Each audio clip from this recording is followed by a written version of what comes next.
for our sermon this evening. We're almost there. Shabbat Shalom, everybody. Thank you so much for joining us. This week begins the book of Deuteronomy, Devarim in Hebrew, which means words. These words mostly consist of a series of speeches that Moses delivers. These speeches are sometimes personal, sometimes poetic, and filled with meaning.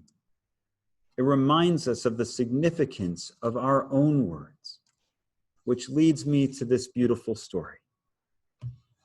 There was once a shepherd who loved God.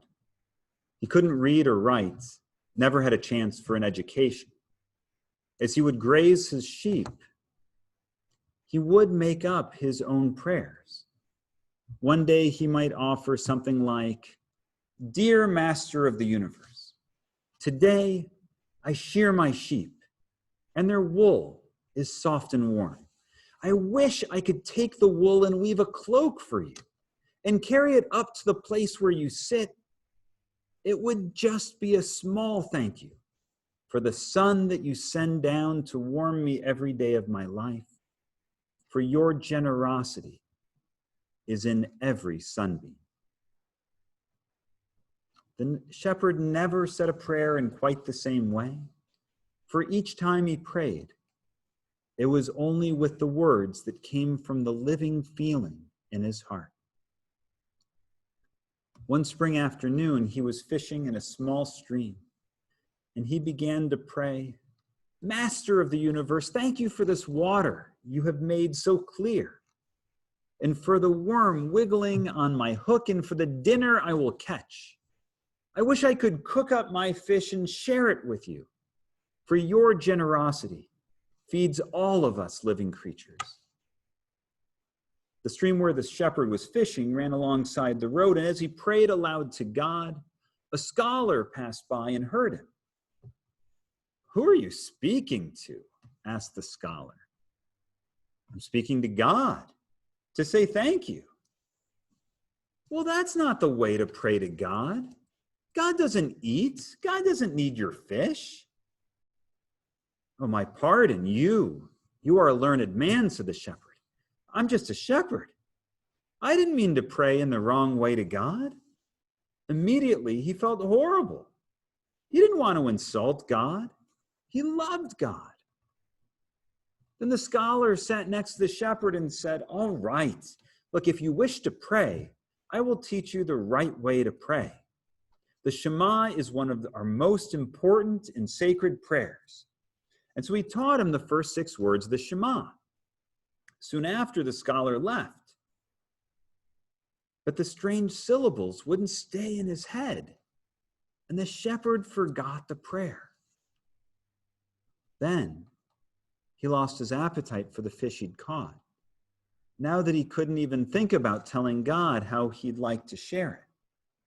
What's more, he was afraid to pray to God, because when he looked up at night at the tiny lights in the sky, he started wondering if God was angry for all of those silly prayers he'd been saying day after day. The shepherd who had once been filled with the joy of God's creation felt only the sadness of his own ignorance. Up in the heavens, God had loved this simple shepherd's prayers. That night, the scholar heard a voice. "What have you done? Telling a simple shepherd how to pray? You have prevented that shepherd from praying that prayer from the heart that gladdens God's heart." Every person must learn to pray in their own way. Go tomorrow and seek out the shepherd. Tell him to pray as he wishes, and assure him that his words are good and beautiful and holy.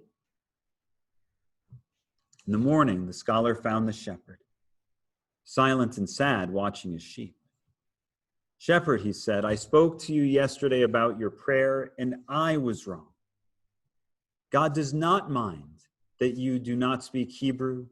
God doesn't mind that you haven't read the holy books. God asks only that you pray as you always have. Forgive me, for it is I who do not know how to pray. You pray the true prayer, the prayer of the heart. Later that evening, the shepherd looked up into the darkness and prayed, Dear Master of the universe, who knows all things, thank you for this quilt of blackness that you've embroidered with tiny white dots and laid each night across the fields. If I could, I'd weave a cloth of my best sheep's wool for you to wrap around your feet on a chilly evening. For your generosity is in every breath and every breeze. And thank you for sending the scholar and for hearing this, my simple prayer, my simple words. I love stories like these because they remind us that our words, the words of our heart, they matter. A lot of people aren't comfortable with the notion of talking with God like the shepherd. There's obstacles we put in our way. Maybe we feel embarrassed. Maybe we're not sure what we believe. Maybe we're not sure exactly what to say. I'd say that none of that matters. We need to be able to express our gratitude. We need to be able to express our pain. We need to be able to ask our questions, those impossible questions that could never be answered, but that need to be expressed. We need to express the things that we need, especially now, when it is so hard to get the things that we need. Whether we speak them aloud or write them down or meditate on the words of our heart, whatever our conception of God or lack of conception, we are entitled to have a spiritual life, however we define that. And finding ways to express that which we most need to express. This is important. This is sacred. And may we all be able to find our way, our words, to do exactly that. Shabbat Shalom.